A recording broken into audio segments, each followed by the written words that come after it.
Nabi cerita tentang hari kiamat.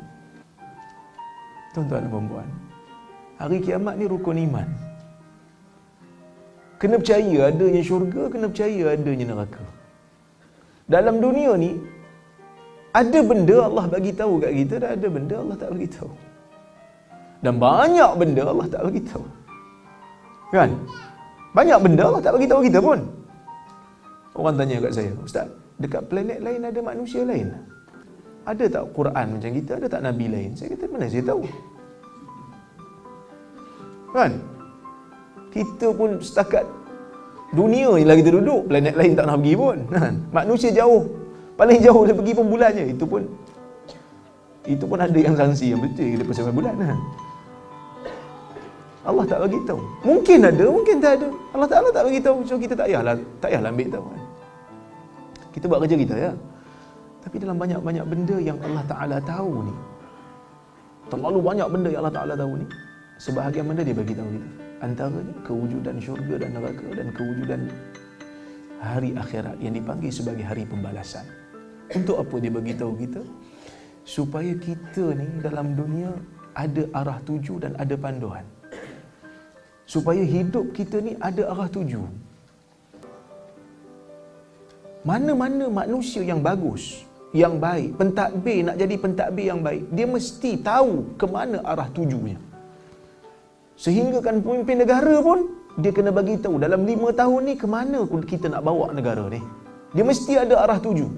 Jadi Allah Azza wa Jal menjadikan manusia yang bernama Muslim, yang beriman kepada syariat Islam ni, mesti ada arah tuju. Itu satu. Yang keduanya supaya kita behave lah, supaya kita jadi orang baik lah.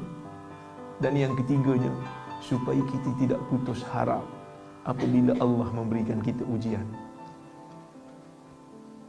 Betul, orang beriman, negara orang Islam, peratusan bunuh diri tak banyak.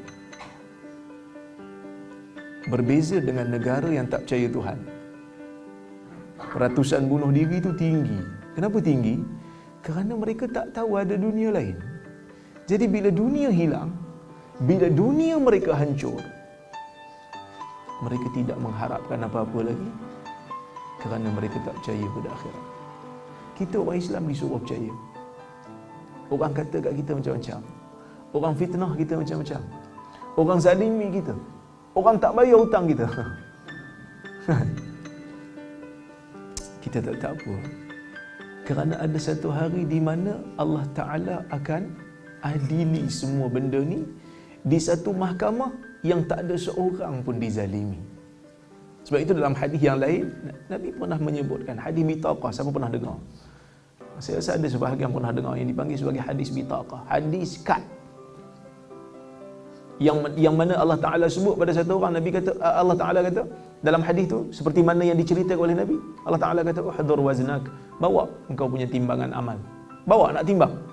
Fa innaka la tuzlam. Kerana pada hari ini engkau sekali-kali tidak dizalimi. Fa innahu la zulma alaika al-yawm. Pada hari di mana manusia dibangkitkan di padang mahsyar nanti, la zulm. Tidak ada satu pun kezaliman. Dalam dunia ni ada keadilan tetapi tidak mutlak. Ada manusia yang dapat, ada manusia yang tak dapat.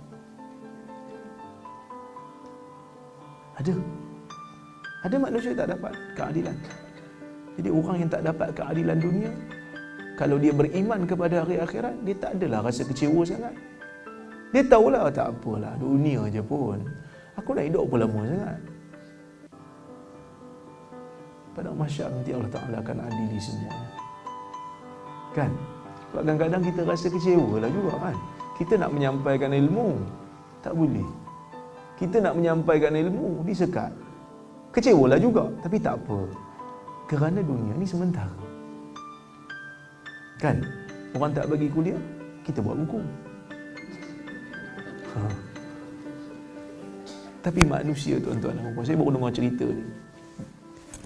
Bulan lepas ada seorang sahabat saya, sama-sama belajar Jordan. Saya buat PhD, dia buat degree. Dia pun dah habis.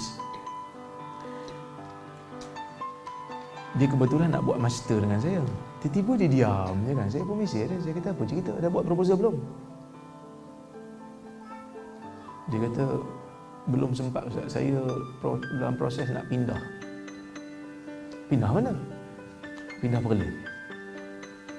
Oh, sebab dia bukan orang Perlis, dia orang negeri entah berantah lah kan. Saya kata, saya bawa pindah. Dia kata, saya tak boleh dah kuliah kat sini. Oh, saya terkejut. Kenapa? Bukan. Dulu nampak ada je kuliah. Dia kata, saya ni ambil buku Ustaz. Buku baru saya tu. 40 amalan mudah. Tuan-tuan ada beli?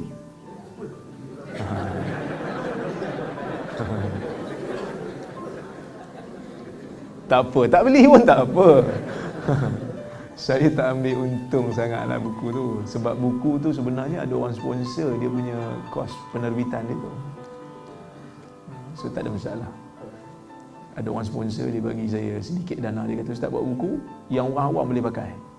Saya nak pahala je. Saya tak ada masalah. Kan? So saya buat buku. Saya pakat dengan Ustaz Mustafa, dengan Ustaz Usaid. Kita buat buku. Saya syarahkan hadis-hadis terpilih. Buku amalan mudah ni maksudnya memang untuk orang awam, berdasarkan kepada hadis sahih. Semua hadis dalam tu adalah ulama kata sahih. Kalau orang tak setuju sahih pun, ada ulama kata sahih. Bagi siapa yang dah baca dia tahulah. Kan? Dia ajar buku tu. Dia buat buku tu buat kuliah supaya nak ajak orang awam ni dekat dengan hadis. Dekat dengan amalan sunnah yang mudah. Bila orang buat kebaikan, cakap jazakallah khair. Itu sunnah. Kan? Bila makan, baca bismillah. Lepas makan, baca doa yang sahih. Memanglah orang Melayu adalah baca doa lepas makan tu kan. Tapi yang tu ada khilaf sikit. Ada yang kata dhaif kerana ada seorang perawi dalam sanad dia tu yang dikatakan majhul, tidak dikenali. Tapi yang confirm sahih dalam Sahih Bukhari, saya bawa. Yang ni hafal dulu. Yang ini sahih. Macam doa Nabi baca alhamdulillahillazi kafana wa arwana ghaira makfiin wala makfur. Lepas makan kita baca doa tu. Bukan panjang sangat pun. Alhamdulillahillazi kafana. Segala puji bagi Allah yang telah mencukupkan kita. Wa arwana, dan menghilangkan dahaga kita. Ghaira makfi, dalam keadaan kita rasa tidak cukup dengan nikmat Tuhan. Wala makfur, dan kita tak nak kufur dengan nikmat Tuhan. So yang ni sahih. So amal yang sahih dulu. Lepas tu kau nak baca yang dhaif itu buatlah. Tapi yang sahih ni buat dulu. Kerana yang ini confirm pada Nabi punya. Dia ajar dalam kuliah. Tiba-tiba tauliah mengajar dia ditarik. Dan dia dihalang daripada mengajar. Itu berita dia pada saya lah. Dan akhirnya dia pindah ke Perlis. Saya rasa kalau tak suka dengan saya sekalipun, takkan tak suka dengan hadis sekali. Tak suka dengan saya tak apa. Kerana memang saya dah biasa tersakiti.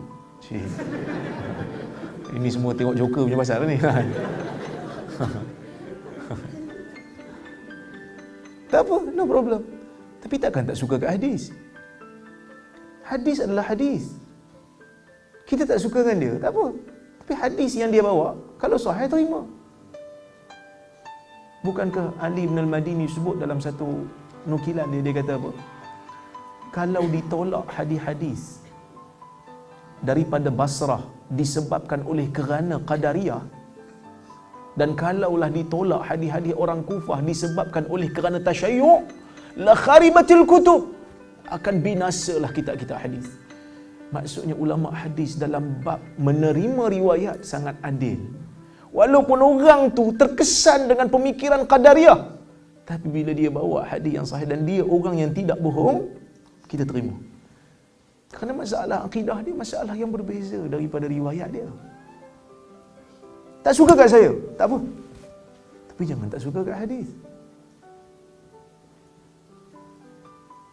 Kita masalah. Tapi tak apalah. Kita rasa tak apa. Akhirat ada kan. Jadi kita relief. Duduk tak apa, akhirat ada, akhirat ada. Jadi Nabi cerita tentang akhirat ni sebagai terapi kepada umat Islam yang tidak mendapat keadilan di dalam dunia ni. Kan? Kita nak amal sunnah, tak nak amal bid'ah, tak jadi ahli sunnah. Nak jadi ahli sunnah dekat Malaysia ni, sebahagiannya kena amal bid'ah, boleh jadi ahli sunnah. Betul? Ha? Dia bukan ahli sunnah ni, pasal apa? Sebab dia tak terima bid'ah hasanah. Sejak bila bid'ah hasanah menjadi kriteria nak jadi ahli sunnah? Bid'ah hasanah ni kalau betul-betul dia bid'ah hasanah pun bukan wajib buat. Bid'ah hasanah wajib buat? Mana ada wajib? Kan tak wajib buat kan? Itu bukan kriteria nak jadi ahli sunnah. Satu orang, dia amal semua sunnah. Tiba-tiba satu bid'ah hasanah dia tak buat. Terkeluar kepada ahli sunnah? Tak. Sahabat Nabi tak sambut maulid pun ahli sunnah sahabat Nabi. Lain macam lagi. Bukan selalu dapat mikrofon dekat Kuala Lumpur ni kan.